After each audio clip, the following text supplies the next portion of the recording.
ქართულმა ოცნებამ დაარეგისტრირა კანონ-პროექტი, რომელიც პროფესიული თეატრების შესახებ კანონში ცვლილების შეტანას ითვალისწინებს. კანონ-პროექტის მიხედვით ახლებურად განისაზღვრა პროფესიული სახელმწიფო და პროფესიული მუნიციპალური თეატრების მართვასთან დაკავშირებული საკითხები. უქმდება თეატრის მართვის ორსაფეხურიანი მოდელი. კანონ-პროექტის თანახმად თეატრს ერთპიროვნულად უხელმძღვანელებს თეატრის დირექტორი და გაუქმდება სამხატვრო ხელმძღვანელის, როგორც თეატრის საერთო ხელმძღვანელის თანამდებობა. ასევე იცვლება თეატრის დირექტორის დანიშვნისა და გათავისუფლების წესი და საფუძვლები. სამინისტროს მიერ დაფუძნებულ სახელმწიფო თეატრში, აჭარის და აფხაზეთის ავტონომიური რესპუბლიკების სახელმწიფო თეატრში თეატრის დირექტორს ნიშნავს კულტურის მინისტრი, ხოლო მუნიციპალურ თეატრებში დირექტორს მერი დანიშნავს. ძლიერი საქართველოს წევრი დიამეტრეველი ცვლილებებს რეპრესიულს უწოდებს და ამბობს, რომ ქართული ოცნების მიზანია მკაცრად დაუქვემდებარონ თეატრები რეჟიმის პარტიულ ვერტიკალს. მისივე თქმით, ცვლილებების ინიციატორი არა კულტურის კომიტეტი, არამედ იურიდიული კომიტეტია, რომელსაც არანაირი წარმოდგენა არ აქვს იმ კომპლექსური საქმიანობის თაობაზე, რომელიც თეატრებში ხორციელდება.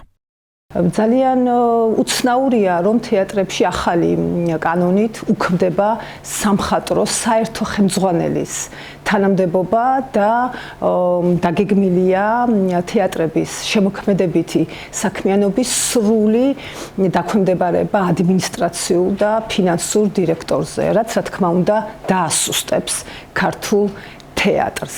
ამავდროულად ნიშანდობლივია, რომ ამ ცვლილებების ინიციატორი არა კულტურის კომიტეტია, არამედ იურიდიული კომიტეტი, რომელსაც არანაირი წარმოდგენა არ აქვს, როგორც ჩანს, იმ კომპლექსური საქმიანობის თაობაზე, რომელიც თეატრებში ხორციელდება, იმ გამოწვევების თაობაზე, რომელიც თეატრებს აქვს და ემსახურება მხოლოდ ერთს.